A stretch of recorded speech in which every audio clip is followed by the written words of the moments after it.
industry and the executives, and also, she's been talking about, the misogyny and kind of almost, she was vocal even during the quote unquote first Me Too wave of this whole thing.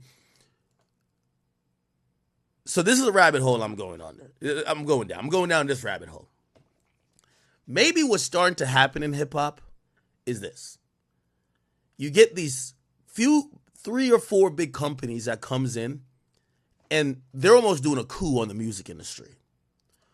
Essentially what they're doing, right? Again, this is all a theory, but if it makes sense, let me know if it does. If it doesn't, tell me why it doesn't.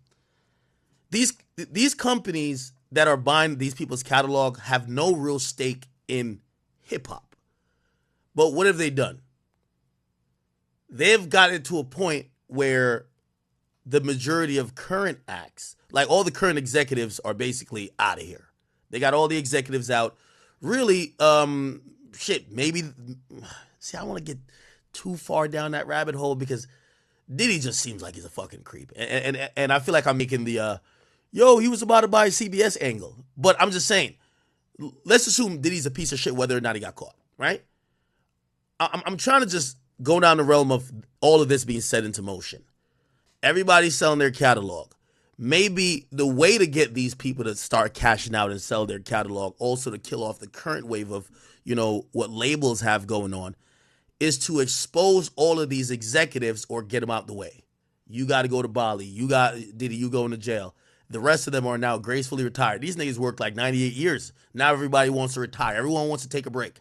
Everybody's is running for the hills, while now the artists are realizing that there is no more look. Like I've just talked to an artist who went up for a deal, and the deals that they're offering now are shitty. They're not giving, like, you're not seeing the majority of these guys. They're not walking in these buildings and getting $10 million.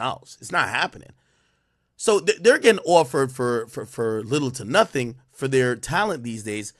What's actually the most demanded commodity is their back catalog. So when I look at the companies buying up the back catalog, and then I see the shambles that the current music industry that's continuing the catalog is currently in. They don't want to drop albums. They don't want to sign new artists. The artists they got, they're dropping. And then the executives in the game, they're all coming under fire. They're all silently retiring. They're just resigning. They're stepping out. Diddy's about to go to jail. Jay is like quiet as a church mouse. That nigga is in Bali doing some other shit. But while all this is happening, there's some companies out there dropping big bucks. I'm like, could this be related? Because the current industry is in shambles. But it does encourage people, like, if I'm an artist right now, I would try to get a deal to sell my catalog. Because if you're going to treat your catalog, I know it's your hard-earned work, but if you're going to treat it like a stock, it only looks like, for the foreseeable future, looking at how the music industry is going, if you could get a big check right now, get that check, and shit, maybe later on you could possibly think about buying it back if you really care that much, but it might be worth the highest right now. And apparently these companies that are doing these catalog deals, they're throwing exorbitant amount of money. They don't give a fuck. They're overpaying, supposedly. Like, when you think about what a catalog is worth, it's kind of like a valuation of a company to a certain extent. Okay, what's your revenue for the year? Okay, let's 7x it or like 10x it. And usually that could come up with a valuation of, like, on certain companies, tech companies have certain valuations and other companies have of others in certain different industry. With music, that's how they kind of do it. Okay, what is the streams pulling in per year?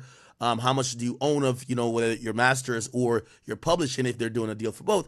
And then they kind of do a 10x or whatever the case is. But from what I'm hearing, the people who are selling their catalog, these companies are going above. So, like, for example, Future got like $70 million or something like that. Apparently, I heard that his catalog was like worth like around $50 million, but they give you the extra 20. So they clearly just want to control the assets. But then I'm now thinking, what are their play? Like, I can't even get it. I don't even understand their play. Is their play just kind of being the bank? But why are they seemingly? I don't know. It feels like almost a coup in a way for some really powerful people to get back control of music. and also in the meanwhile rid themselves of the current crop of labels who, by the way, I don't know if you know, like, so the labels these days, they're the bullies. So every now and then you see labels like, yo, take our music off TikTok or we're suing y'all. And them and TikTok go into a fight, and then basically TikTok has to fold, because if you can't listen to your favorite artist, you can't have their music on the platform. The platform's kind of devalued. They kind of do the same thing to Spotify, Apple Music, and Pandora and Amazon Music when they got to come up with these, like 3-year deals of licensing or whatever the case is, and they have to give out equity to these labels. So essentially, what has happened for a really long time over the span of 40 to 50 years is that these record labels have had this monopoly running this music industry. And even though technology has changed how music is consumed, because they have catalog, that's the thing, right? They own catalog. Like, if you wonder why they have so much power, or like why, like, say SoundCloud at first, that's why they failed. They didn't do their deal in time. For places like Spotify, they just gave up ownership. Why do you have to? Because they own the catalog. Well, if there's another company coming in to buy the catalog, doesn't seem like they're trying to, obviously, not all of these artists own all their catalog or own everything. And also, here's the thing too, somebody like Eve, maybe her rights has reverted back to her because she's been in the game a long time. Regardless, here's the point. It feels like these companies, and this is a wild theory, just to summarize again, the TLDR version, or too long to read, whatever. Anyway, these companies coming in to buy catalogs,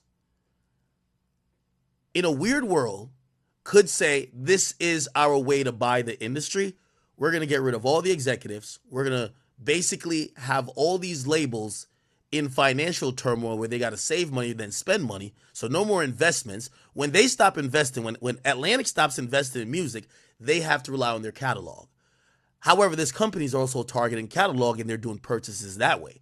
So it almost appears that, they have set fire to the industry, whether putting artists in a place where currently the music landscape is not really progressing. All they got to do is rely on their back catalog. Now they want to sell their back catalog because they're getting offered 130% for what it's really valued. Then also the current labels are all under fire. Their executives are running for the hill, and Diddy finna go to jail. Jay-Z quiet as a mouse. That other nigga in Bali, shit is going down. You know what I mean? And maybe some nefarious